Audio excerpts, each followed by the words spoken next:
You're saying that we can actually chat about whatever we want. We can discuss divine hiddenness if you like. Yeah, yeah, we could talk about that. I mean, maybe you could tell me. So, I come to the room as a Christian, and I like to do my best to understand the person I'm speaking with and see if I can try to help, bring them closer to belief in Christianity. So, for me, this isn't just like, I enjoy the philosophy on the one hand, but on the other hand, I come at it from the perspective of feeling like, hey, maybe I can do some good in the world and help people come to know Jesus. So that's like, an overall motivation for me, and Mm-hmm. it's the biggest motivation here.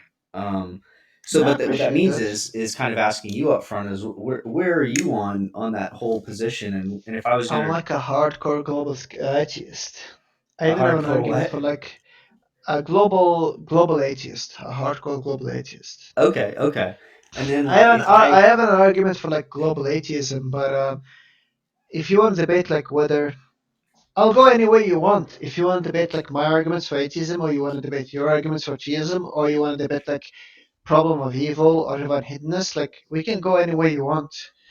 Well, here would be my question is kind of thinking about where you're at right now and where I ultimately would love to try to get you. If you were gonna like write for me a game plan on how I could bring you to belief in God and Jesus Christ, Do you think you what could would write it a be? game Would you plan say for? like real quick, would you be like, Uh, okay, look, I mean, the problem of evil is like this looming thing, that's the most important thing, and then after that I just need a little bit of evidence, or like how would you describe it?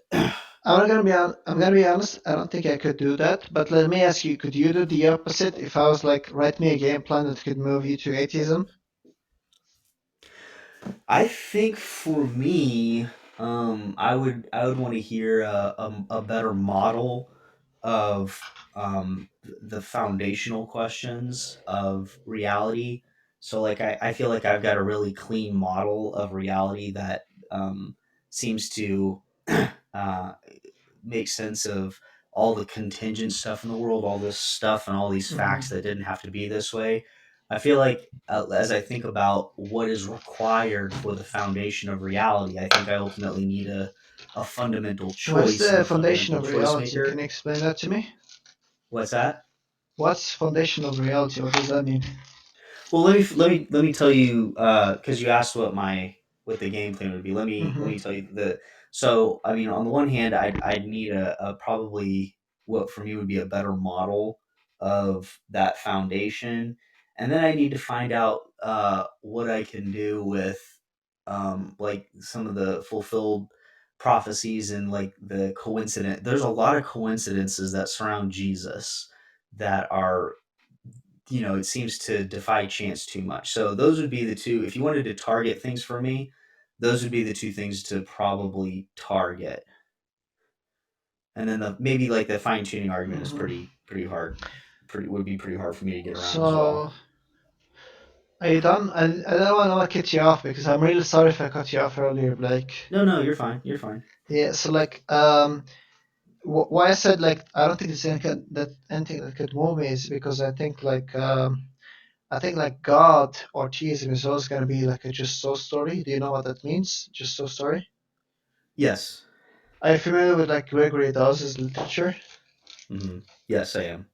Right, he's like a close friend of me, and I've interviewed him like a number of times, and I sort of like hold his view, and I think his like view of like theistic explanation is like sound. So I think like a theistic explanation can never be um, a good one, and so like I think like abduction is just like exclusive like theism. And I think induction is going to be like a sort of like a subset of abduction. And so like the only other argument that I think like these can be successful on is like a priori arguments. And I don't think like the Kalam or like the um, contingency one is going to be successful. I can debate you on like Plantinga's evolutionary argument against naturalism if you want. But besides those, I just think like anything else like fails. But I guess like on your side, you're like mostly convinced by like the prophecies. I assume like something like Isaiah 53, right? Yeah, I mean, it's all it's. I mentioned prophecy, but there's actually like a convergence of five different coincidences around Jesus. Prophecy is one of them. Mm-hmm. And yeah, Isaiah 53 is certainly an important one. But that's I was alluding to something a bit more grand. Right. So, like, here's my question: how is it that you're sort of like ad hocly interpreting those passages as talking about the crucifixion of Christ or the death of Christ? Well, rather than like jumping, because that'd be a little random to just like jump right into Isaiah 53 at Whatever this point, passage you want to give, especially. whatever passage you want to give. Well, rather than doing that, I'm interested in what would, you actually just gave me a pretty big clue into what would be a stumbling block, so to speak, for you, which Hmm. is you don't think that theism can be like a good explanation at all. It sounds Yeah, you can like prove me even otherwise. Do you think theism could be anything other than like a just so story? I mean, when I hear a just so story, that goes back to the old, the way some tribes would say, here's how the ostrich, got its legs or its wings, or here's how the cheetah got so fast. And it would be some like, mythical story about how that happened. So you can Sure, sure, apply sure, it, sure. you What do can you try think to an apply it. explanation? What do you think an explanation is? Um, Hold on one second. Hold on, I'm getting a. Yeah, take your time. That's fine. Hold on, sorry, one second.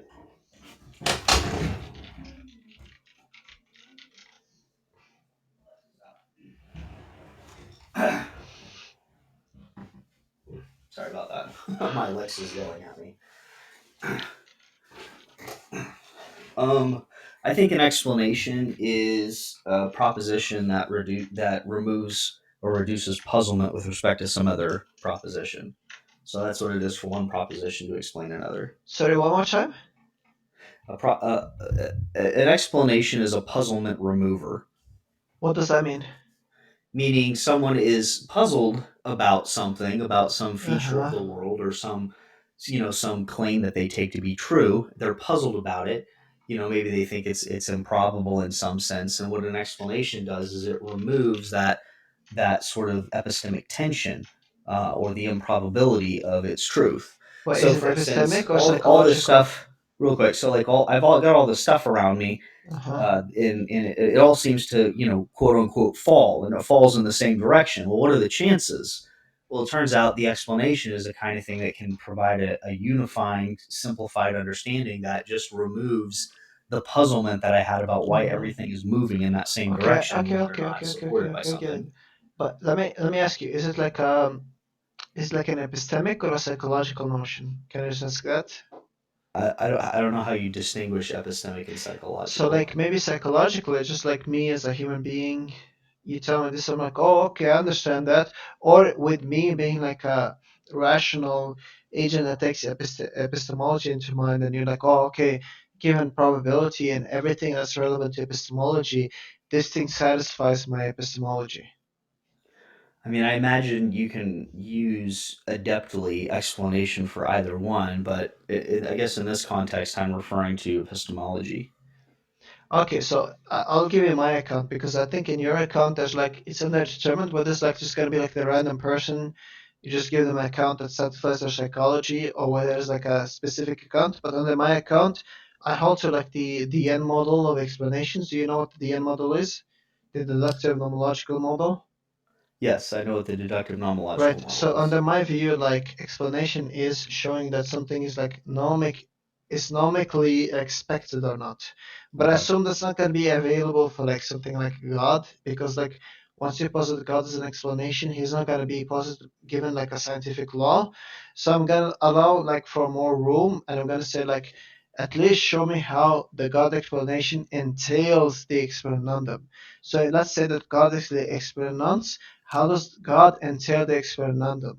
Because I don't want to impose my model of explanation upon the theist. I want to allow you room to allow for like God or like agential explanations.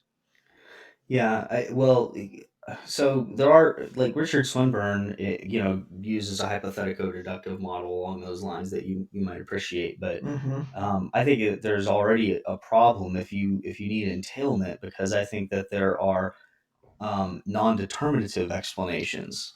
So there are explanations where there's genuine chanciness in the world, and so you can have, for instance, the old Copenhagen interpretation of quantum mechanics is Hmm. going to explain where an electron is within the electron cloud, but the explanation doesn't entail that it appear in that Sure. location. There are probabilities involved. So here's what I think. I think like Hempel is correct in that like most models, scientific models are going to be entailments, but there's like a subclass that are going to be called like statistical explanations, and those are going to be entailed by like inductive inferences, but they are still going to involve like statistical, not laws, but statistical inferences. But I don't think those models are going to fit like a God causing anything either. Even, for Why? example, let me give you an example, right? Let's say that like I don't want to call it, but here, let's say like somebody called Josh died of smoking, right? He got like lung cancer. Let's say like something like most people who smoke over 10 years develop lung cancer. Just smoked over 10 years, therefore just developed lung cancer. It's going to be like a statistical law, but in some sense, it's still going to be an entailment, right? Because it's going to be like most likely he died because of the smoking. Do you get my point? This is what like Hempel called like a statistical inference.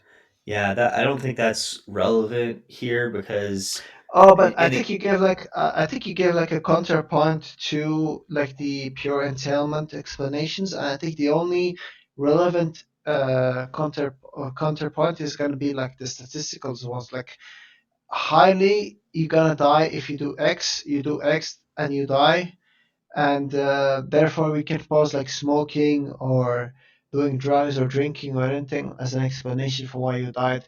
I think those are like actual explanations, but I think those can be captured within this following model.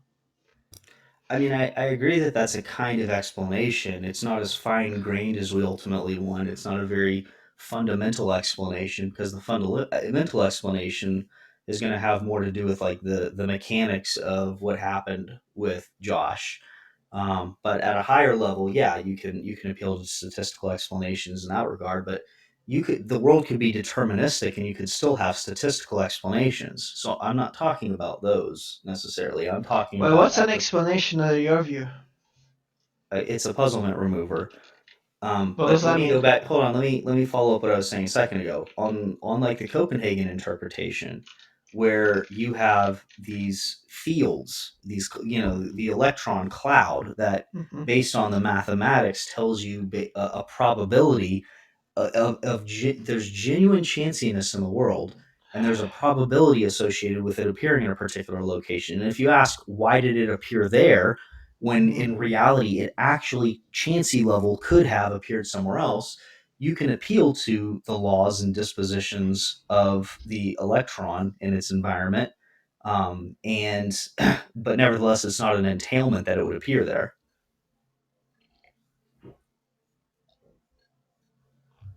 Sorry, did I disconnect or are you still talking? No, no, that was the Hello? end. There's no when an electron appears where it does under the Copenhagen interpretation, there is no entailment that it will appear there. And this is a fundamental. There is no, like the statistical explanation you gave a second ago had more to Hmm. do with our ignorance, and so it was more like um, sort of a bird's eye view perspective of Josh's death. And I pointed out that ultimately, though, the real explanation of Josh's death is going to be more mechanical and fine grained. Sure, sure, We sure, we sure. use we use the kind of smoking level statistics, among populations as a shortcut, but I wouldn't even call it a real explanation of Josh's death. The real one is a mechanical one, a lot more along the lines of the hypothetical deductive model. But I'm giving you something else entirely. I'm telling you there are actual chancy events, and the explanations do not entail the explanandum. Right. So here's my question: why are those explanations then? Are just like a priori? So here's what I take you to be saying. You're saying that like, look, an explanation is a puzzlement remover, And what I take you to be saying is like puzzlement removal can be a case that is not captured by like something like a nomic expectability, but even not given like an entailment or like a statistical inference. But nevertheless, neither if it's like a statistical inference nor like a entailment, it can still be like a puzzlement removal. Am I getting you correctly or not? Possibly, because I do agree that in a hypothetical deductive model, you do have puzzlement removement there usually. But I'm giving you an example where it doesn't necessarily, because you don't No, have, what I'm or saying is not like the DN model is a subset of what you take to be an explanation. I'm talking about does it capture, is it like a superset of your model or not? Because if it made like a subset is uninteresting because I'm trying to get like the definition of your account of what an explanation is. it would sooner be a subset. Yes, Right, so what's your definition? my explanation will What's a sooner. puzzle? What's puzzle removement? What's like the necessary and jointly sufficient conditions of that? Do you, are you? I would appeal to the notion of epistemic tension and epistemic probability. So you come across an observation and it has a certain level of unpredictability to it. So here's something in my visual field, and the chances of my visual field being exactly that are one in some very very large number. Now, this is an epistemic probability, but if I have this other belief over here, and we can take an objective, rational approach here to get rid of the psychology element. So we're focusing on epistemology. But given this other proposition, what I my visual field is not so improbable. And so I've reduced that improbability. The epistemic tension is being reduced, and a full explanation reduces all tension. Okay, you said kind of like a mouthful there, but let me try and sort of like recapitulate what you said. If I miss captured you, just correct me, okay? Okay. I think what you said is like a puzzlement removal is something like an epistemic tension and an epistemic probability that has a level of unpredictabilityness and unpredictableness, and you have a view here and a view there, and given your background knowledge, sorry, given without your background knowledge, you can't make like a conclusion. But given your background knowledge, you can like make a conclusion as to what's more likely or not. Was that No, correct? not quite. What I'm saying is you have some piece of data. You know the data is Is that the true. piece back of background knowledge or like the No, foreground no, it's an knowledge? observation. Okay. It can be something. Actually, I take that back. It can be something in the background knowledge. You can Mm-hmm. consider a piece of data in your background knowledge, All right. and yet, like for instance, let's say I have this star shaped object in front of me. And I Mm-hmm. look at that, I'm like, what on earth? Why is that there? Where did that come from? The chances of exactly that object being exactly like that right there is one over some large number. Oh, but here comes a proposition. And if I accept that proposition that, let's say there's some law of nature that produces this exact shape, in these exact circumstances, then all of a sudden it's not so surprising. It's not so improbable But anymore. isn't In that just fact, nomic expectability? it's not necessarily gnomic, but yeah, that's right. What if it's not necessary? So whatever notion could it be? Well, because you can also have, I think you can have personal explanations. What's a personal explanation? Personal explanation is an explanation due to an agent causation. In What's that that? it can be indeterministic. So I don't think that the world just reduces to laws. In fact, I think that the laws ultimately have to find their explanation. The gnomic laws have to ultimately find their explanation in a mind and a personal explanation. Look, I'm not imposing any form of view. I'm saying, what do you take an explanation to be? Sorry. I'm just asking you, what's your account of an explanation? For me, an explanation is a puzzlement remover. What And when does you that ask mean? what's a puzzlement remover, I'm saying that a proposition removes A puzzlement proposition just in case the removes, probability of a just in given bit of background case. knowledge is reduced in light of that new proposition. One second. Just in case the background what? So A proposition P is a puzzlement remover for Q, Hmm. just in case, given P, Q is more probable than it would have otherwise been. And what determines this probability? Is it gonna be your like background propositions? Not necessarily propositions. These are, I mean, this goes down to like the core of like philosophy and rationality. Some things Wait, just wait. primitively support A other proposition things. removal. If I want to explain P, Q is gonna be an explanation only if Q has the probability of what? You lost me a little, but I can try to say what I said again from Yeah, so scratch. let's say I want to let's say the explanandum is P. What's gonna be the explanandum? It's going to be the thing that, if true, makes the explanandum more probable than it would have otherwise been. Okay, okay, that's fine. I agree with that. So like if I want to explain P, then Q, if it is true, is gonna make P more true than not true, right? More probable, yeah. More You probable, you right? got Yeah, you yeah. got the letters reversed, but yeah, I think you get the idea. No, no, no. I'm saying if P is the explanandum, then Q is gonna be exponentials if and only if it's the if Q makes P more likely than not. If it increases the probability of P. Not more likely than not, but more likely than it would have otherwise been. Sorry, more likely than it would have been. Yeah. Yeah. Okay, I see. Um, that's fine, but like now, why do you think like God is a better explanation than like naturalism? I don't think I think that naturalism bottoms out. I think that well, I mean, is if you want to go there, I mean that and talk about my Wait, modeling, wait, wait, you wait. know, I don't want to go. No, sorry. If this is not like an argument you run, I don't want to go there. I want to go whatever argument you think is like the best argument for theism or against atheism. I want to go there.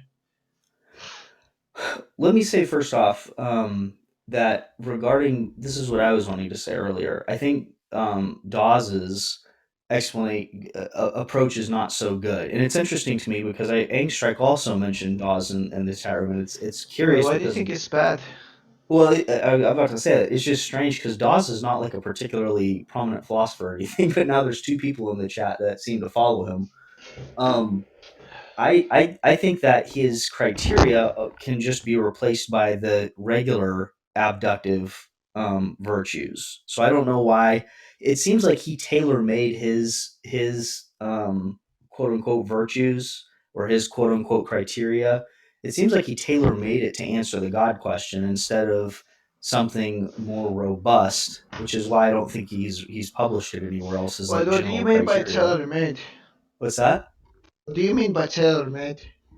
Meaning it's fitted to the God question, and I don't see him defending his criteria in more general contexts. In his book, like there's just no need for his book. Just use the standard abductive inference virtues. You know, explanatory power, explanatory strength, plausibility, and so forth. That's all you need. You don't. I forget the stuff that he tried to add, but there was really no need for it. And like sometimes like one or two of them seem to like reduce into the other one, and I thought the whole Well, I think project it's was a because little you awkward. forgot you don't appreciate his critique then. What's that? I think it's because you forgot it that you don't appreciate his critique. I Well, can I run didn't it by you appreciate it when if I you was like. reading it. No, it's not appreciating it is too strong. I don't like to say that about any thinker. I appreciate his work. Right, but I like just didn't think. has gotta be my critique, right? What's that? Sorry, Blake. I didn't mean to cut you off. Just finish your point. Oh, I was gonna say, in reading his work, I just found myself being unpersuaded and curious about why he was trying to do something different than standard abductive reasoning. When standard abductive reasoning seems perfectly fine as it is, he didn't need to modify it. Yeah, are you done? Or Yes, yes, go ahead. because, sorry, I didn't mean to cut you off. By the way, Blake, I'm You know, you're sorry. fine. Yeah, so here's gonna be the argument, right? The argument's gonna be the following, right? Either if you run whatever argument you run, it's gonna be a just so story, not only is it gonna be a just so story, but you're gonna lose by a lot of like virtual like theoretical virtues because like the normative the naturalist theories can like win by those other normative theories as well. Okay, let's talk about fine tuning. Hmm.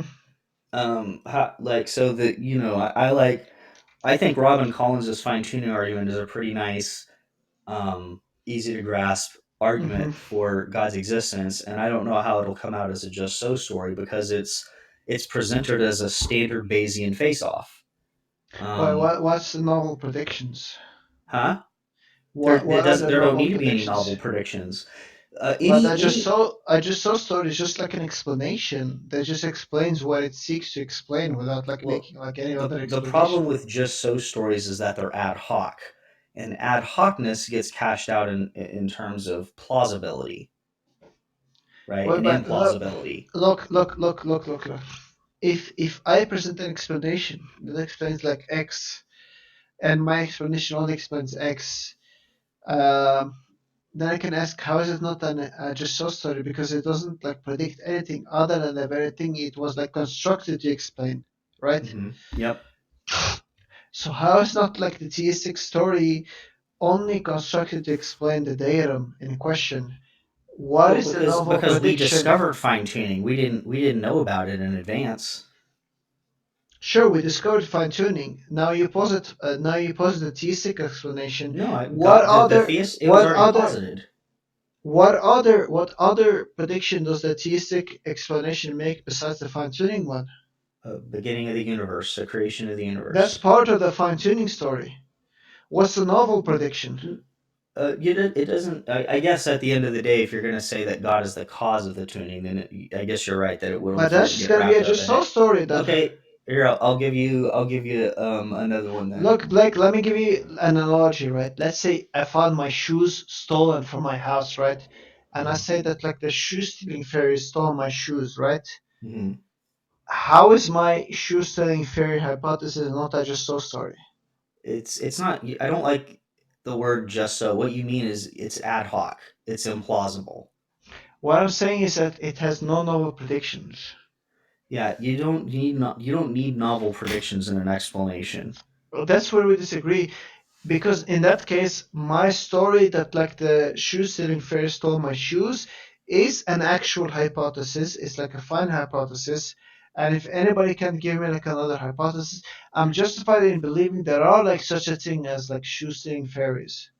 So this is easy.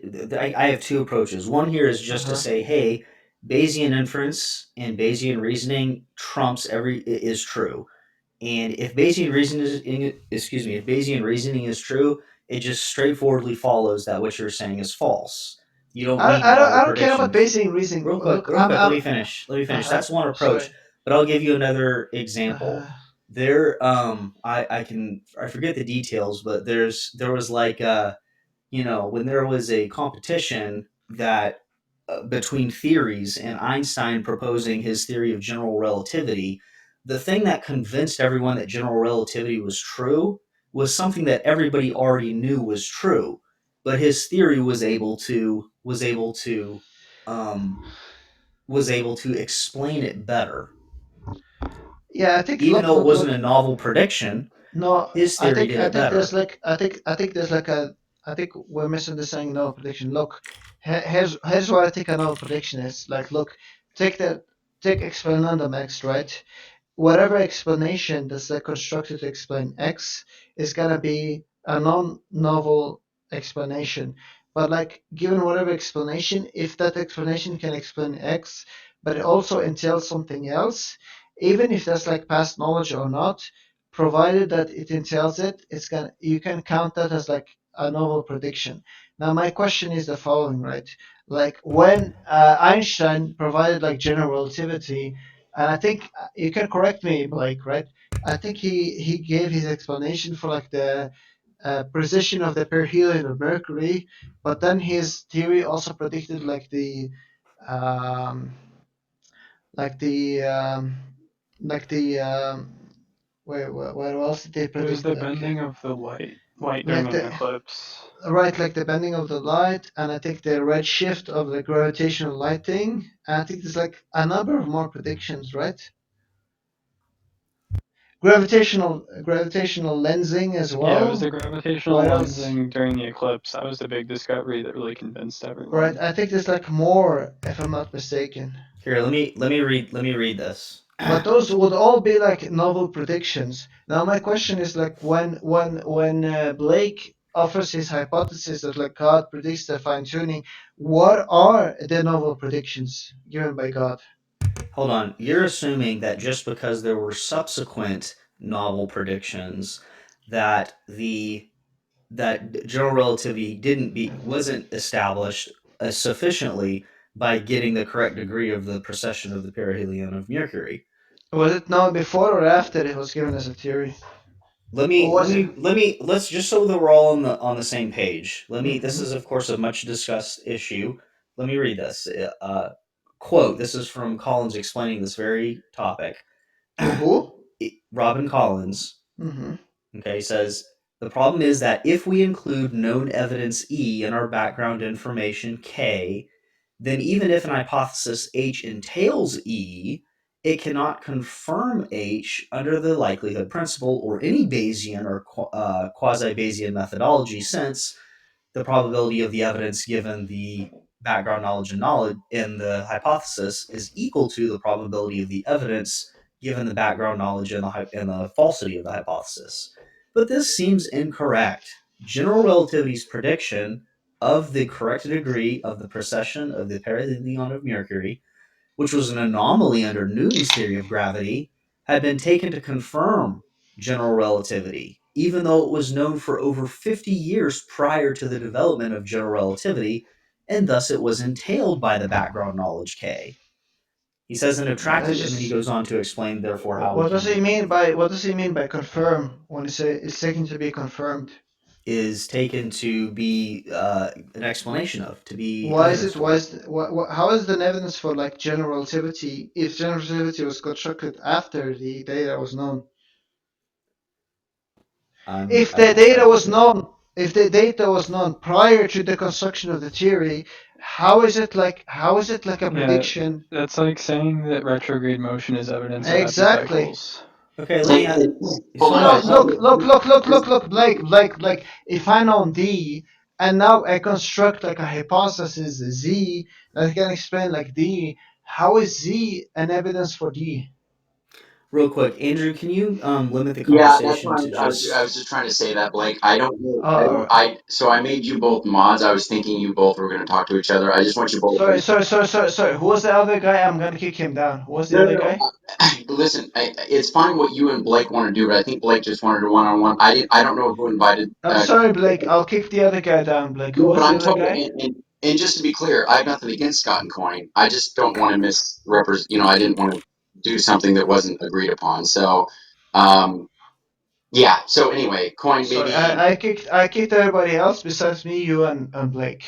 okay. Oh, okay. We didn't have to And kick I him have off. to I have to add, by the way, that Scott said something extremely helpful when he did come up. So it's not a statement on the quality of what Yeah, he's he's saying. It's star. just to Yeah, keep I things agree. I focused. One agree. second. Yeah, yeah. Sorry, Blake. Like prior to constructing general relativity, once I was aware of like the position of like the perihelion of Mercury, and I construct like a theory that gets it completely right. How is that theory not like just a story?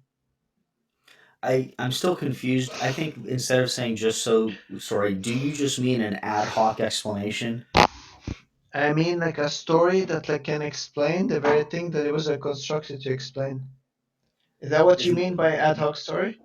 I think so. Let's use ad hoc. That's a word that I'm more like familiar with. I think that's more canonical and Fine, fine, fine. So by so ad hoc, by ad how's hoc, the theory not ad hoc, as if it was contrived to explain just the thing in question? Well, sure. in this situation, understand that the God hypothesis was already on the table prior to us discovering fine tuning. How was it before we discovered fine tuning? Well, what do you mean? How was it? It was in place because people testified, for example, to experiencing God. Yeah, but how did those people testify that that explanation explained fine tuning? There's a difference because between if saying because people. There's a difference between seeing people experiencing God and people saying like God is a hypothesis that explains fine tuning. Here's my question: give me evidence that people propose God as a scientific hypothesis or as a hypothesis that predicts fine tuning prior to fine tuning. And if even if it predicts fine tuning, how is it not like a just so story? What novel prediction does it have besides fine tuning? I'm gonna the problem. Let me say first off, your accent is a little hard, so I don't quite understand your question. But I think I understand the gist of what you're getting at. Sorry, So let let me me repeat. back up. Let me repeat it. Here's my question. Right, Go ahead. a scientific hypothesis is different from like a human being making predictions or anything else. A theory is a set of propositions in which you can deduce a observational sentence, and the observational sentence is what's going to be the prediction. Would you agree with that, Blake? Hello. Sorry, I was typing as you were saying this. So, if you're saying a theory is a set of propositions that allow you to deduce some observation. Observational sentence. Okay. And the observational sentence is what we call a prediction. Now, do you disagree or agree with that? A prediction is an observational sentence that is from the theory. Do you agree or disagree with that? Okay. Do I agree that a theory is a set of propositions in which you can deduce I mean, I don't like the word necessarily deduce, but otherwise, I think we're pretty. I mean, a theory is becoming an explanation here, right? It's basically a synonym. A theory is an explanation provided that you can deduce the explanandum from the theory, or that you can put it into like a very like in a statistical inference where like the explanandum is like statistically inferenced from the theory. What I'm asking you though is, are we using theory and explanation as basically synonyms? Yeah. Okay, that's fine. No, do That's you fine. agree with that So or go back not? to your question now. Your question So was here's my question now. Let's take fine tuning, right? Now, if you posit God, how does God entail the fine tuning? And once you build enough things into God that once you entail fine tuning, how is it not going to be just a story? I, I don't I don't get why it would be a just so story, but How importantly, does how does God predict fine tuning? predict is, remember we spoke earlier about what an explanation is, and I We just disagree said with you. Hold on, kid. Hold on. You're interrupting a lot. sorry, Um, sorry. I disagree with the assumption that something can't can only the assumption that something can only be an explanation if it provides some hardcore prediction. And the reason is because there are non-deterministic explanations, and I cited quantum mechanics and the Copenhagen interpretation and how that could be an explanation. And in God's case, I don't think that if God exists, then necessarily God would create a life permitting world. However, in light of God's properties, for instance, being personal and all good and everything, that the likelihood of God creating a world that's life permitting and that has life in it is far higher than, for example, 1 over 10 to the 120th power. What's the argument for that? I take it as an analysis of the notions I of just want the goodness, argument. and What's the premises and the conclusion? I don't need premises or a If conclusion. you want to say it's more likely than not, you're gonna need premises and a conclusion. You're gonna need an argument. Okay, let me ask What's you the real quick. Hold argument? on, real quick. No, don't ask me. You Slow made down. a claim. You made a Slow claim. down. What's No, the slow down. argument? Slow down. I've got an efficient way to handle this. Uh huh. Do you think there's any evidence against God's existence? Evidence. I think so, but that's irrelevant. You Well, just made a if what you're claim. saying is true, then You evil and suffering and hiddenness cannot be used as evidence against God's existence, because you cannot prove with premises that God would not do these things. I can prove that, How do you prove it? but that's irrelevant. You No, just no, said it's that not like irrelevant. You can't prove you just said it's more likely than not. Mhm. What's the argument? Don't What? try to run Wait, away what did to I? making No, me no, give an hold argument. on. What did I say is not likely? You didn't just say like God creating these things is more likely than it being like random or anything else. Uh, Sorry. Repeat what you just said. I might have misheard you. What did you just say? Like the past 5 minutes? Hello? Hello? Are you there, Blake? I make sure I type what you say, Blake. What did you say? He might be having a connection issue. Okay. Oh, there he is. oh, sorry about that. I'm Sorry, turning my Blake. I phone might, Blake. off. I might have misheard you. What did you say? Like the past 5 minutes? More likely than not, what? Okay. Sorry, sorry. And sometimes I said some stuff, and my mic button is not always working. So Uh sorry huh. about that. Okay. Um, what I'm saying is that in Bayesian probability and analysis, you need to get two probabilities. What's the Mhm. probability of the data, of the observation and background knowledge on the hypothesis, and what's the Mhm. probability on its negation? And that's all I'm Mhm. going to do here. The hypothesis of theism, I'm saying on the hypothesis of theism, the likelihood of there being a life permitting universe is not one. I won't say that, that's too bold. God, I don't think that God was necessitated to create a life permitting world. Maybe he would have Mhm. chosen not to. But if God exists and God is all good and so forth, I would say that the likelihood is, I don't know, at least 1%. However, What's the on the argument like for that? I'll come back to that. However, on naturalism, or this single universe naturalistic hypothesis, the likelihood of there being a life permitting universe is extraordinarily low. And in Bayesian probability, that's all you need to do in order to say that the existence of a life permitting universe confirms or counts as correspondingly strong evidence Sure. for So, the theism hypothesis sure. over the I naturalism think this is where you, hypothesis. yeah, this is where you lose the debate. 1 second. You just said like, theism is not one, but if God exists, then the likelihood is at least somewhat less than 1%. Is higher But than on 1%. The as likelihood high, that God sorry, would sorry, sorry, create, but at least 1%. yeah, I would say it's at least But 1%. but on naturalism, it is way lower than 1%. Is that correct? Yes, yeah, that's right. What's the argument for that? For the naturalism side, the argument has to do with modern physics. So you read about the fine tuning, the quote unquote fine tuning of the universe in the physics literature. It's a common discussion and it's not very controversial.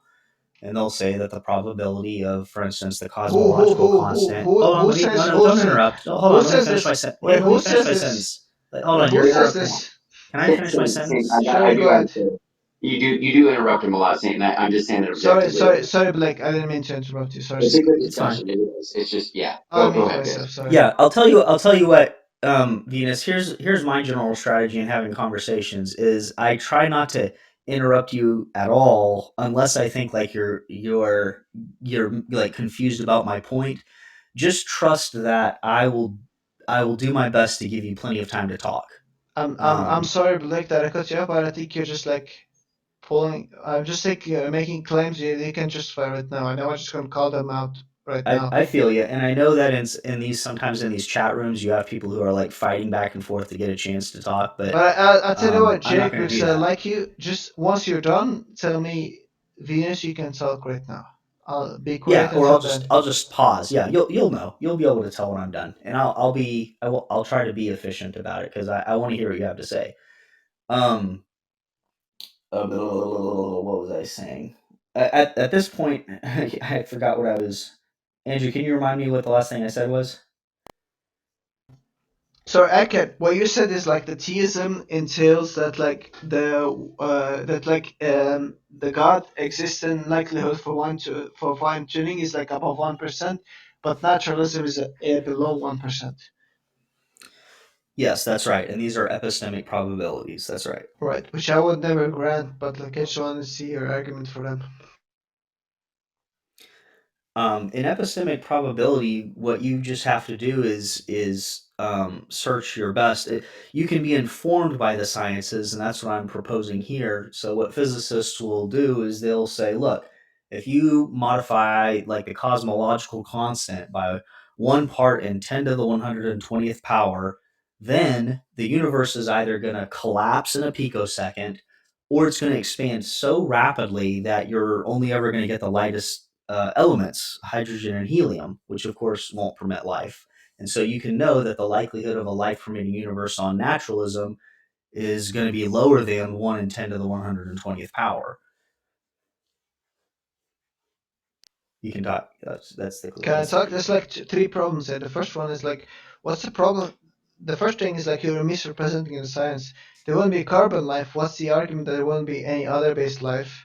There's no argument for that. Even Penrose and others would say like we can't tell if you modify the constants by any value that there couldn't be like non-carbon based life.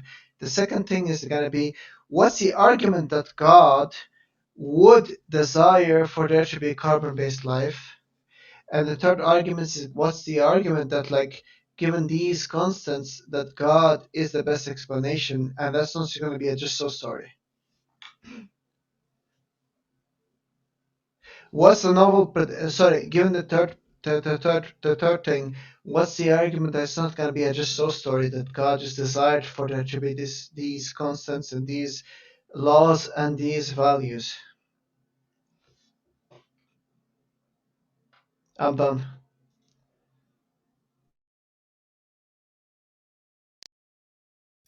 Okay, so sorry, I keep thinking I'm talking and I'm not actually talking. Because I need to choose whether I'm going to mute my mic or my button up here.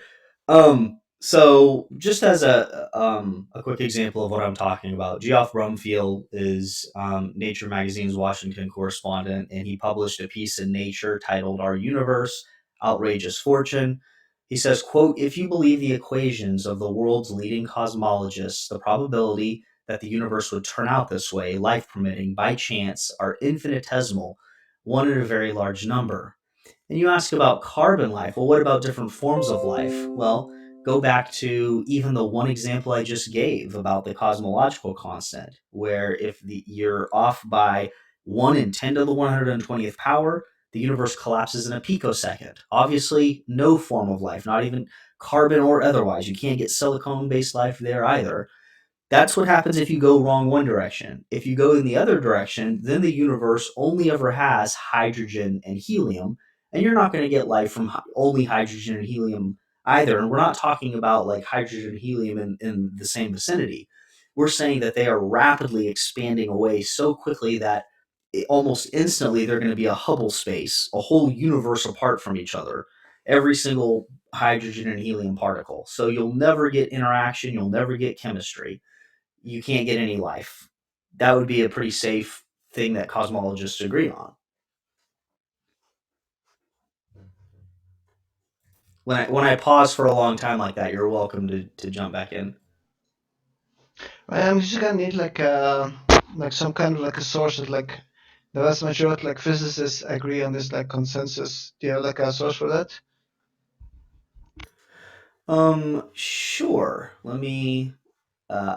So here's a. I can give you a link where there are several quotes, or I can just start reading some of these quotes off. So, for example, this is from beliefmap.org/universe /fine tune /cosmological constant. Okay. And like a quote up top here is from Steven Weinberg. He's a Nobel laureate in high energy physics, also an atheist. And he publishes a lot on this sort of stuff, but he wrote in Sure. What's the scientific link? What's the link? beliefmap.org Okay, here's a /. YouTube link where a number of both philosophers of science and physicists go on to say like the fine tuning claim doesn't show that like the just like the fine tuning constants doesn't show that like there couldn't be life in any way. So here's like the link to like a number of physicists. I have a link. Here's a link. We're Wait, like, what do you? It's not a link. I'm reading quotes from sources, and I'm giving you and the I'm link where showing you you like can. I'm showing you like a number of physicists who are saying like the fine tuning is not correct because like even if the constants were different or the laws were different, we don't know whether there could be other life or not. including Venus, Roger Venus, Penrose. Venus. Uh-huh. Listen, what you there are some constants where there's debate over whether different forms of life could exist. The Hmm. cosmological constant is not one of them. Sure, sure. What I'm showing is like given the fine-tuning claim, there are constants and laws where you could like vary them, and it's not sure whether it could be life otherwise or not. I gave you like the link for that. Okay, I'm talking about the If you don't cosmological look, constant. I look. I don't give. You're talking about one constant. What I'm talking about, like every single look. He's talking about one constant. I'm talking about like every single constant. You can click on my link. F- Primary physicists will tell you that like you can vary these things, and nobody knows whether you could have life or not, because nobody knows whether you could have like non-carbon based life or not. Okay, well This then is read us a quote. Read us a quote, and I'll read you a quote where physicists say this isn't controversial. So read us a quote. who says it's not controversial? I gave you Geoff Brumfield publishing in Nature magazine, Right. Okay. One and second. there's more than that. 1 second. 1 second. Let me click on the link and let me listen for like 1 second. Okay. 1 second. Just give me 1 second, okay? Why don't I read some of these quotes, and you can also listen to Just the give me video one and second. find the quotes you want. So this is a quote from Steven Weinberg on the cosmological constant. He's a Nobel laureate in high One energy second. You're asking physics. me for like a specific quote, right? Just give me 1 second. Yeah. Okay. Okay.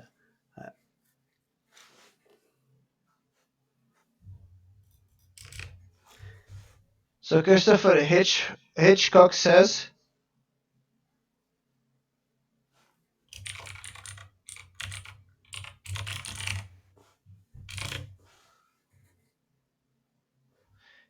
So Hitchcock says that like we never observed any other universe, so we can't tell whether there's like life or not. Wait, there are more or not?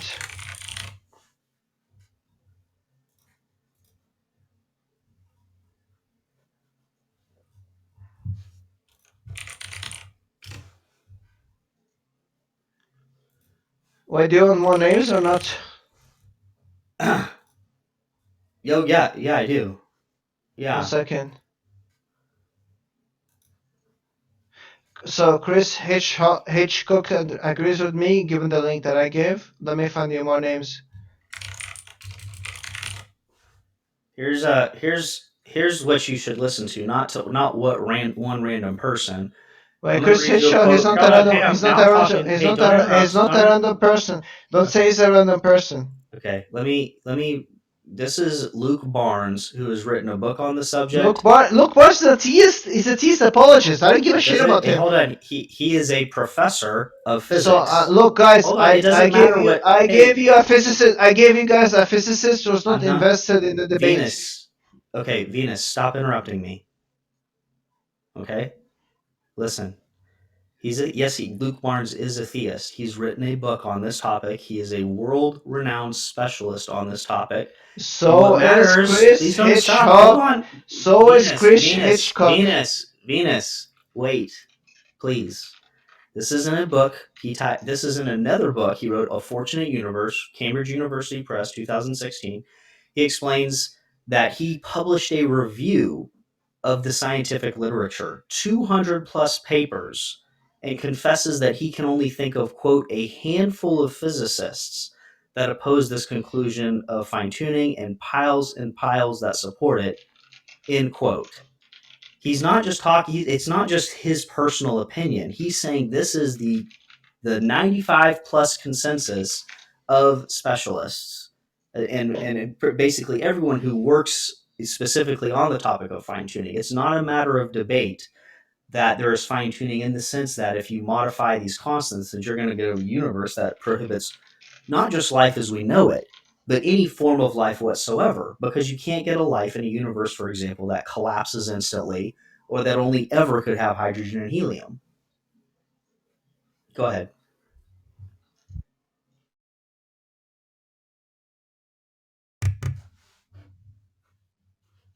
You're muted. Sorry. Notice my opponent, he only gives like a Christian guy. I'm giving two physicists. I can give more if you give more time. But like Chris Hitchcock and Barry Lower both are physicists and both say that like we don't know and nobody can tell you if you were varied the constants whether it's gonna allow for life or not. Nobody knows if there can be non-carbon based life or not. This claim here is not based on anything, and these are two physicists. He's quoting a Christian guy. I'm quoting two physicist guys who are completely neutral in the debate, and I can quote more people if he gives more time. Both of them say that like Chris Hitchcock and Barry Lower, there's no evidence to say that like if you weigh the constants, we don't have any, we can't know whether there's going to be life or not. What's his argument that there can't be any other life besides carbon-based life? What's the argument for that? Ask him to give the argument. Don't quote somebody else. Give me the argument. Okay, I'm going to talk for a little bit without interruption. Barry Lauer, who I know, not personally, but I mean, I'm quite familiar with him because I work and I'm friends with one of his students. Barry Lauer, to my awareness, is not a physicist. He's a great philosopher of physics. He's great. I don't think he said, and here's what matters. He never said that physicists widely agree that fine tuning is bunk. He never said that, nor would he. He may personally think that there's no fine tuning issue, but that puts him in the minority. The discussion, I didn't ask you, show me a quote of a physicist saying that fine tuning is a fiction. What I'm asking you to do, what we're talking about, is what the consensus of the field is. And I've given you quotes published in Nature magazine and from probably the world's leading specialists on the topic, not stating their personal beliefs. They're stating what the physicists as a field, as a group together, what they are saying. That's what I'm talking about. I never would have denied that there are individual physicists who doubt it, but they're in the severe minority. And and before you come back, I'm not going to claim to So be are you able to done? show the mathematics of how they do this. All I can So are do you is done? tell you that they've produced models and they've worked it out what would happen if Uh, you modify these I things. challenge you. Show me where there's a consensus that there could be any life, not carbon-based life. There couldn't be any life, according to a physicist. There's no physicist ever who said there can't be any type of life. What they're talking about is carbon-based life. Show me a consensus talking about any type of life possible. Sure, this is quite easy because I just gave you an example of the cosmological constant, where in both directions, if you change the directions, you get a universe that either collapses in a picosecond or can only ever have hydrogen and helium, which literally means you don't have carbon. Wait, So how do in you the know you can't have non-carbon-based life though? you can't okay, you cannot get life out of just individual How do you know particles of that? What's the hydrogen and argument? So helium. what's the argument for that? Uh, so you want me to give you an argument? Yes, Hold on, yes, you're Venus. claiming. Slow down, slow down. You want Yes, me to yes. give you What's an the argument? Venus. Okay, yes. You want to just to clarify. You want me to give you an argument, Venus, that you cannot get life in a universe that only has hydrogen and helium particles, each of which are separated from each other by light years. What's the argument? Okay, okay. No, you're right. You got me. I can't provide an argument that you cannot get life in a universe So that why are you making these like fine tuning claims then? well, at And some here's point, another it's claim. hold Why on, are you claiming Venus. this like why do you claim this like a consensus on this? There's no consensus that there couldn't be life without without this fine tuning consensus is the point. Can I What's say real quick? I here's the thing. I challenge you to name me one physicist who will say there couldn't be any life on any basis if there wasn't like carbon based life. One person. Can I Because say real? Can I say real quick? I named you Barry Lauer who says that like we can't comment on anything because we don't know that like had the values had any other value, we don't know if those values would have allowed life or not. And I this just is want to say. like I just want. Carol believes this and Barry Lower believes this. So I like, go ahead. Yeah, well, I just wanted to say, Venus, I mean, I think you guys can have a very good discussion, especially if you talk about Trinity or morality. I mean, there's all kinds of things you guys could talk about, but like, it's just it feels and I try to be objective, man. It just feels like you're pretty hostile, kind of like interrupting quite a bit, and it's just kind of overbearing on Blake. And I just think if he can just turn it more into kind of a discussion and just be, I think you guys are at a crucial point here, and I understand that. But I mean, it's just it's just high, it's just high intensity. So I don't know, just my observation, and I just don't want. I hope you guys can carry on. It doesn't turn into some kind of a, where one of you wants to check out of the conversation. That's all I'm saying.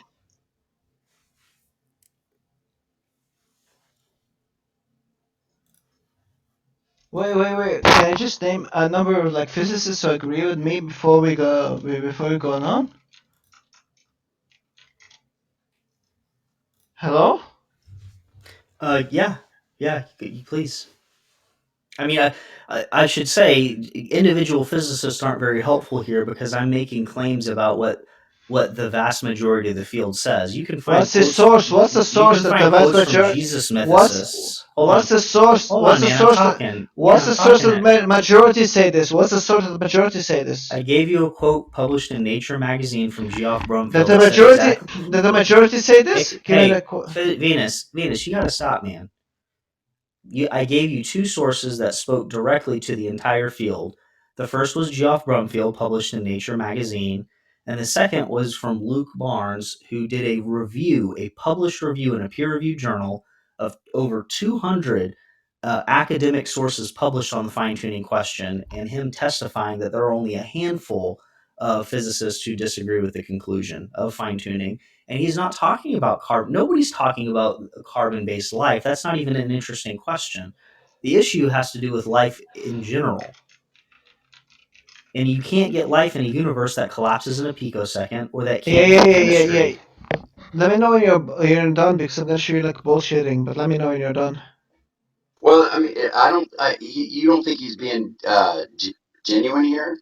Is that what you're saying, Venus? Because I know. I mean, I know that he is. He may be wrong because I give you the source, Andrew. You can verify for yourself that he's bullshitting.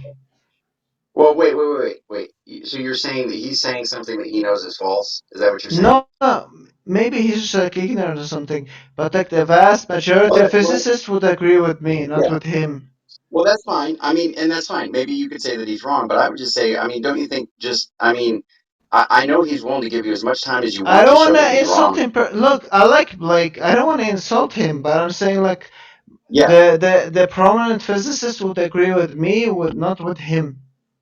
And I give you a source for that. Yeah. Well, the And I'll thing is, have I you mean, confirm that, and I'll have you confirm that on this stage as well, because sure, what because sure. the Well, majority of physicists would agree with me that you could never tell whether it could be life or not once you modify the constants or the laws or like the values on the laws. yeah, and I'm saying, and all I'm saying, this is all I'm saying, Vince. I'm saying we can hash that out, and that's totally fine. I just think that the demeanor that you have right now is making it hard to go forward, and I just really So hope that we can just. one second, Blake. Do you think I insulted you personally, Blake? I don't think that you're ultimately wanting to call. I think that your words technically were calling me dishonest, but I don't think that was the heart of what you were trying to say. So Thank we you, can move Blake. past Blake, it. once you think if I give my like a source for my claim, you think I never intended to insult you personally, but I just think you're really wrong. You would agree with that? Your English confused me a little there. Sorry. If I give you like I think you're wrong about the physicists. I think you're misrepresenting the field. And if I present a source to Andrew and Andrew reads the field and he shows that I'm right, you would agree that I don't think you're like being dishonest or like a liar. I just think you're mistaken. You don't think I'm Yeah, that's accusing you of fine. being a liar, right? Well, based on your testimony right now, I believe you that you're not doing that, and that's fine. Let's move past it. So I'll share. Andrew, you agree now? I'm not accusing you of being like a liar or Yeah, like I agree. anything. I totally agree. I Yeah, like the thing is like I like Blake. I like Blake. Blake. Like I want to talk to you another time about like the divine hiddenness and other arguments. I don't want to. I don't want to like yeah, create like some kind of like hatred between us. Yeah, sure, no, sure, I feel you. sure. And I'm sorry if I was too hostile towards you today, Blake. No, you're good. And we're not finished yet, unless you need to be. I was gonna No, no, ask no, no. if I'm gonna cite sources now to show that like you're just wrong about the fine tuning stuff. okay, I invite you to do that. Can I say something real quick? Can I Of course, go ahead, brother. just give me 1 minute to make very Go clear that we're on the ahead, go same. ahead, go ahead, go ahead. Oh, okay, thank you.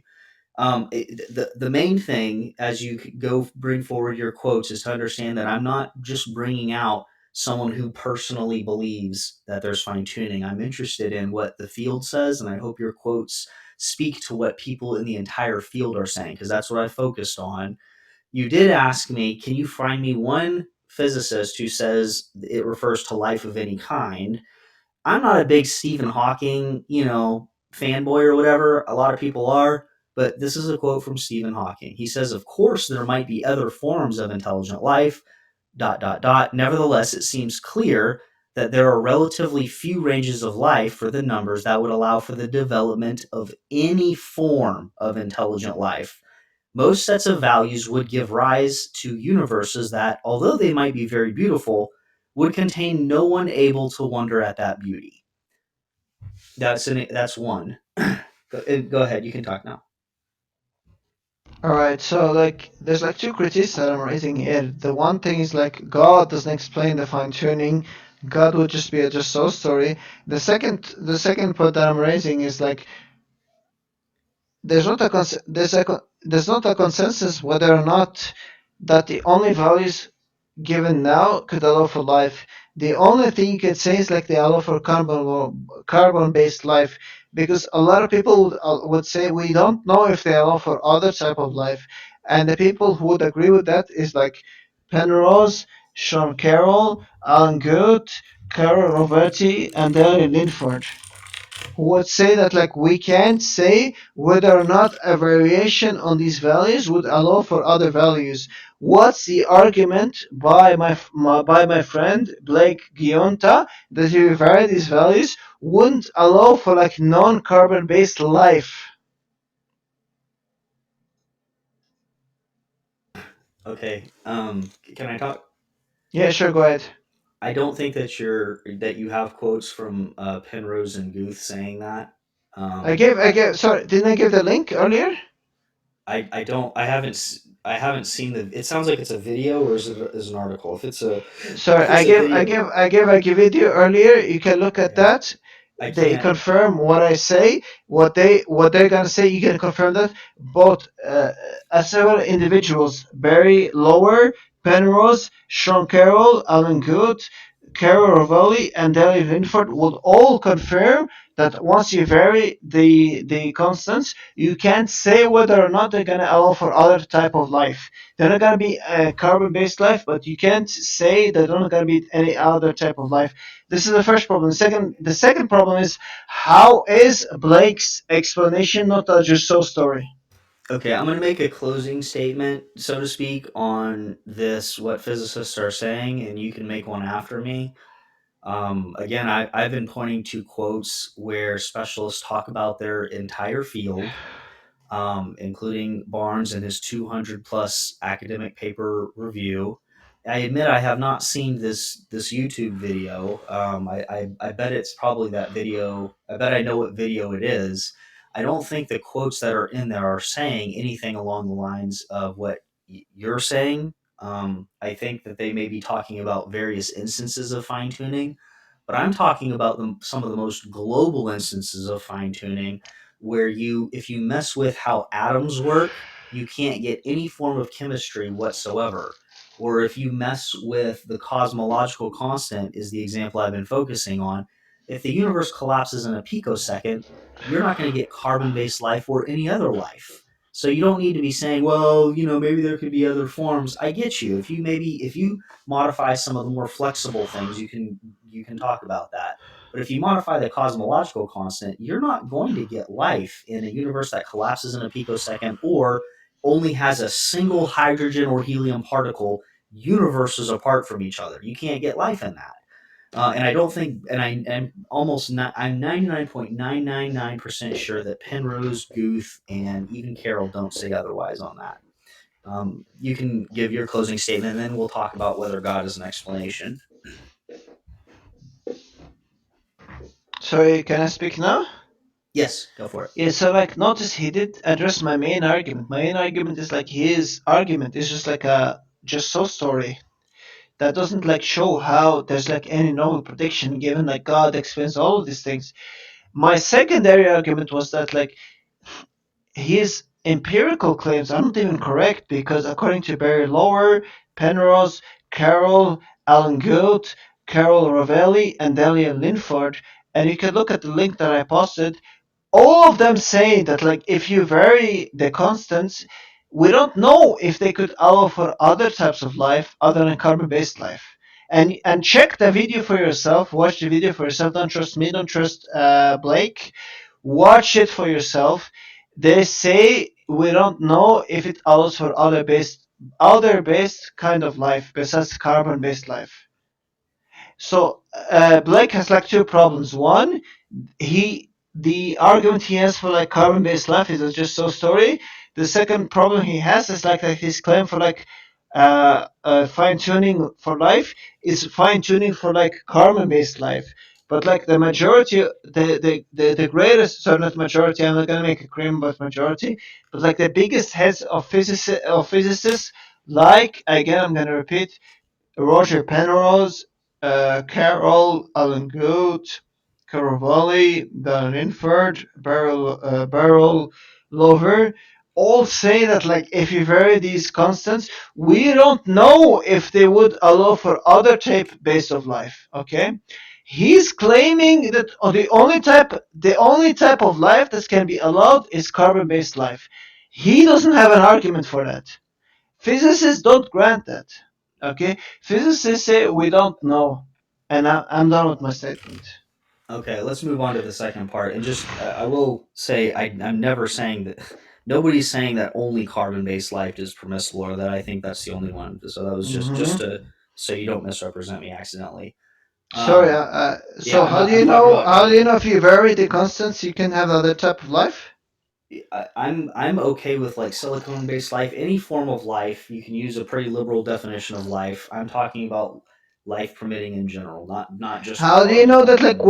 whatever value? How do you know that value Hey, wouldn't allow for life? we're getting past that. Let's move on to this How do other you know four. that like whatever value I assign that's not like life permitting? We're getting past that at this point. You're not answering my question. We Any had a value closing that statement. Hold on. any We fine, set up fine, a fine, closing fine. Okay, statement fine, on. fine, fine, fine, fine, fine. Sorry, I'm sorry. Let's talk about I think which is probably your more substantive worry, which is that theism can't be an explanation. No, Um, no, no. I have two worries. Like, how do you know that like whatever value I assign is not gonna be a life based? What's the argument for that? sorry, your English confused me. Can you say that again? Sorry, sorry. I apologize. English is like my fourth language. I'm not as privileged Well, as I'm you. impressed. I'm not as privileged as you that my English is like my fourth language. I'm sorry, Blake. Yeah, no worries. It's not a criticism. I'm sorry. You're like a beautiful individual. I think your face is like beautiful, and I think your English is beautiful. I'm not as, I as I'm not appreciate as that. privileged. I'm not as privileged as you are. My English is like my fourth language. But here's my criticism. What's the argument? Sorry, Andrew, you have to help me out here because Blake, given his beautiful English, he can't understand me.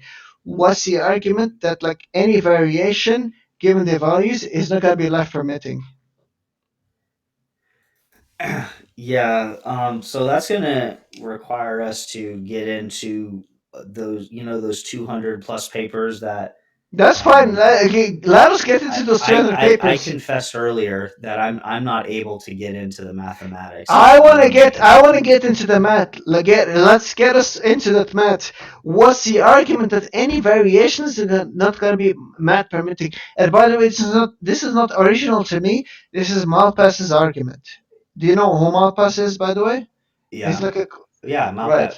Alex is a friend of mine. He Yes. and he's a friend of mine as well. So we have Yeah. like common we have like common people between us. Hey, And awesome. Blake, I really love you. Blake, I didn't mean to sound like mean to you during this debate. I'm sorry if I like came across like really mean. I'm No, just it's like passion. vicious. I'm like really vicious when I debate. But here's what I'm saying: like, what's your argument that like any variations is not life permitting? Give me the premises and the conclusion. Yeah, I confessed right here in front of everyone that I'm on the, I don't have like the mathematical background, so I'm a Boom, lot. boom, boom, boom. You lose the debate here. Boom.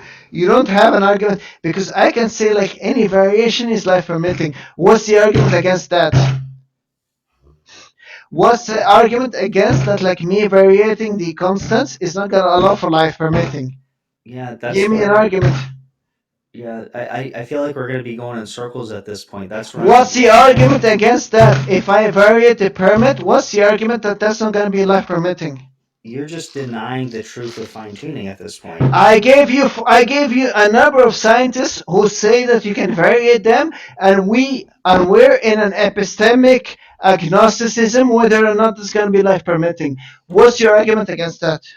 I gave you Let's move on. Let's move no, on. no, no, no, no, no. I gave you Penrose, I gave you Carroll, I gave you Good, I gave you Carol Rovelli, I gave you Daniel Lenford. All of them said we don't know if you vary the constants or the laws whether we're gonna have life permitting universes or not, because life is more than carbon-based life. What's your argument against them? Okay, I we gave a closing statement. I'm gonna give one more closing What's your statement. argument I'm gonna against give one them? more closing statement because you insist on this. Sure, Here's the against them. statement. Give me 2 minutes. My statement, on the one hand, is not that I could, even if I could present all the mathematics here, everybody would be lost, including me. So I'm not presenting a You got me. I don't have the arguments here. It's too complex. What I have are sources, not just of simple people saying, "Here's what I personally believe," which is all you say that you have. We haven't heard your quotes yet. You pointed us to a YouTube I video, gave which you a you link. promised So us you that. gave me Hold a on. link as Okay. All well. right. You gave me a I'm gonna link. pull out now. You Okay. gave me All right. you gave me a link as well. You gave me a Okay. link as I well. gotta Wait, take a wait, break. wait, Blake, hold on. Just a second. Venus, I mean, it's getting to the point where he's saying he might want to pull out. I mean, I Sorry, appreciate you sorry, too. sorry, sorry, sorry, Right. Andrew. Yeah, He sure. gave me a link for like Yeah, Luke Barnes, right?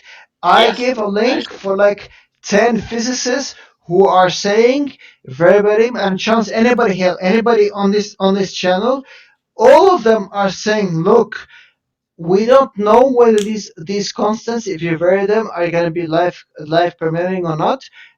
All we know is they're not going to be carbon life, sorry, carbon Yeah. life, carbon life permitting, but they might be like other life permitting Okay. types. Yeah. So, Blake, And what? these are like Barry Lauer, Roger Penrose, Sean Carroll, Alan Good, Cora Ravelli, and Daniel Linford.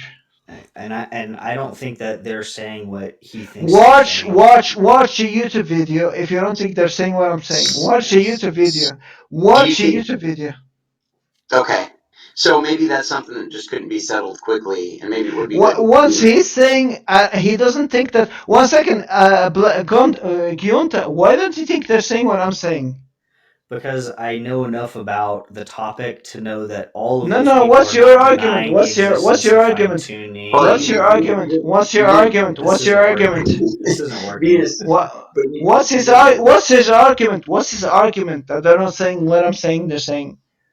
so he said that he knows about enough about the topic that, and then you started talking, and I couldn't hear what he was trying to. So I didn't Is get he to. just appealing to intuitions, or is he just Well, saying like an well, argument? well, we don't know because he didn't finish. Wait. Do you have an argument, Blake, or are you just appealing to your intuitions and seemings? Yeah, here's. I feel like if as soon as I start talking, I'm going to be interrupted again.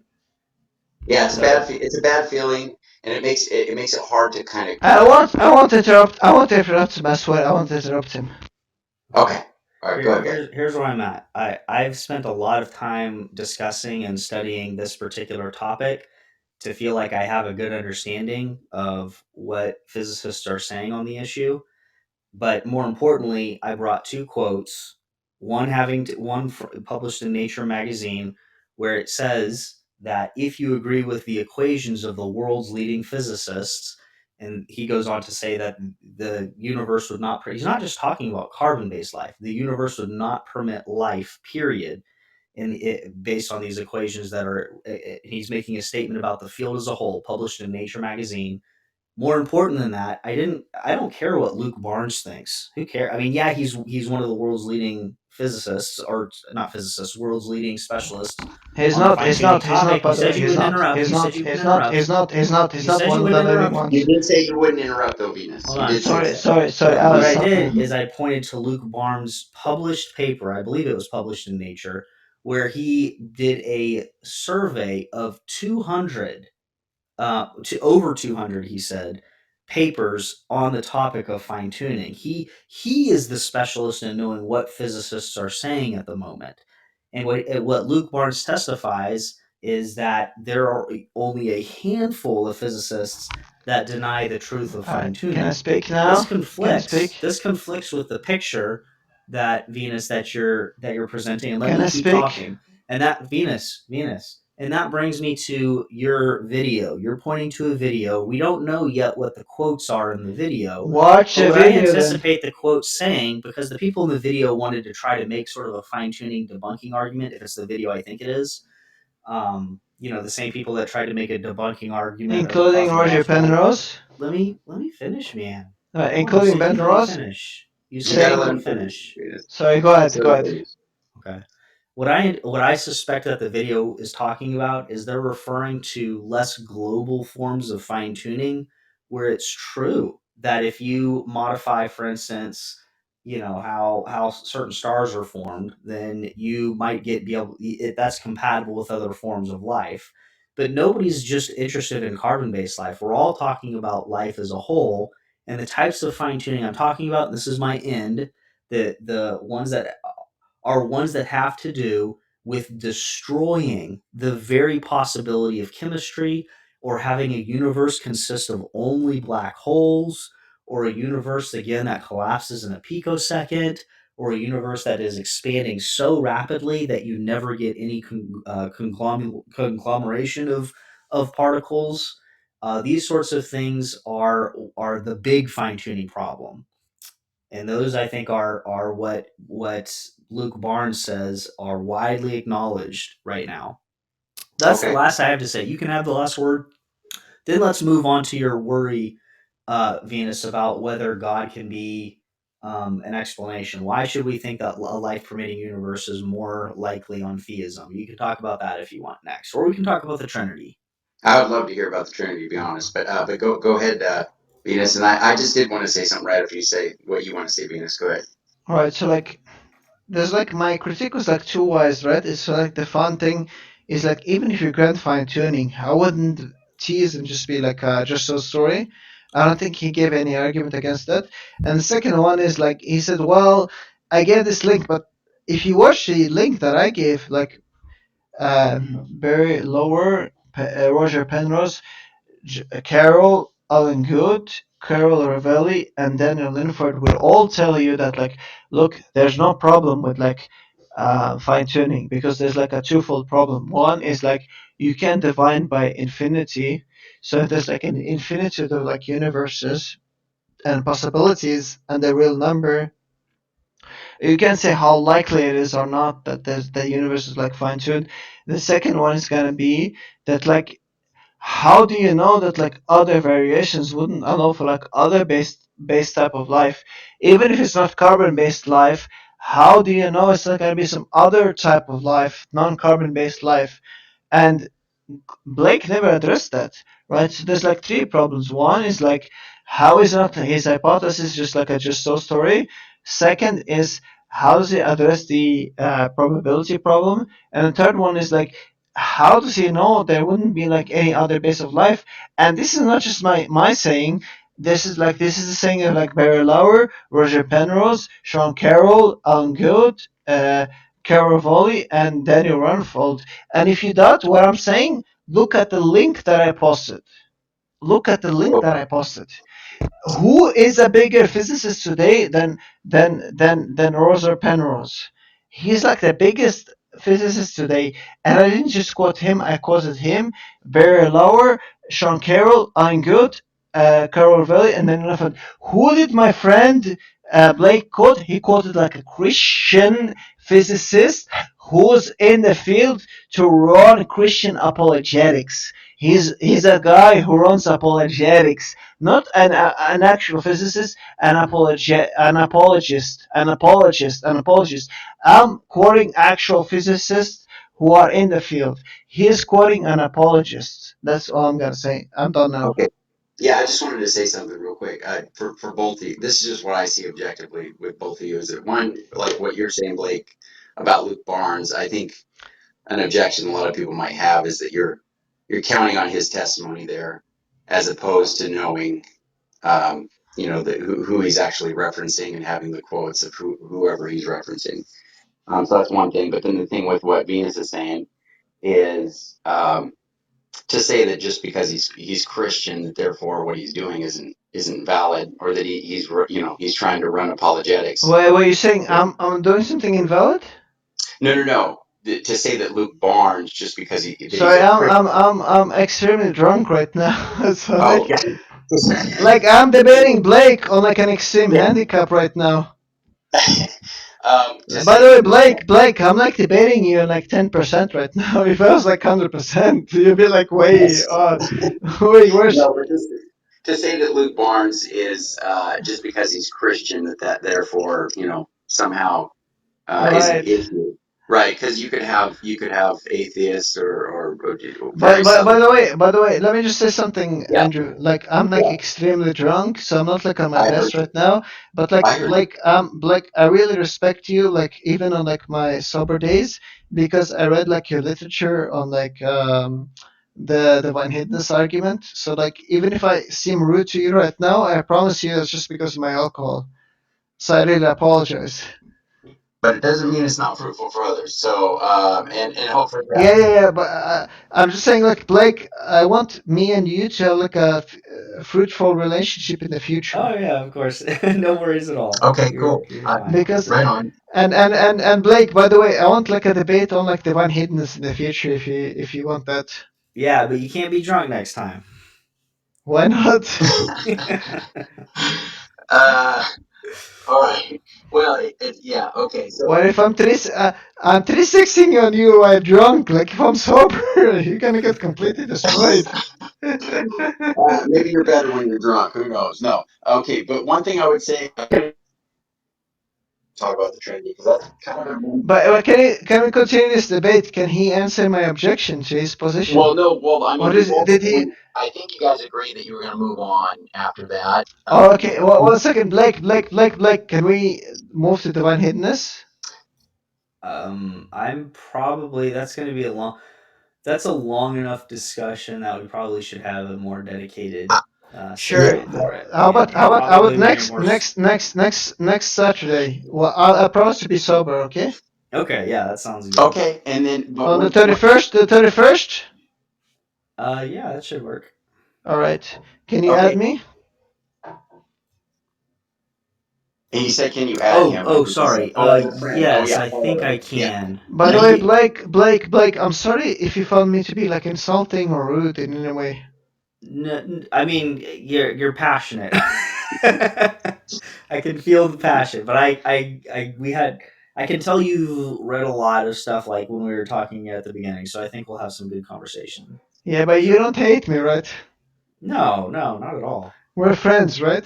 Yeah, of course. Give Look, me a anybody fist in this bump chat then. room, anybody that actually takes an interest in talking about this stuff, I would call friend, as long as they're not, complete Right. jerks. But I think that there's a camaraderie among people who are actually willing to talk about the big questions. So Thank you. By the way, immediately, Blake, you met me at like my worst time possible, by the way. okay. Like I'm like a known person in like the debate community. I'm just like in a really bad stage in my life, so I'm like always drunk now. But like once I was sober, I'm like one of the better debaters. I debated you like on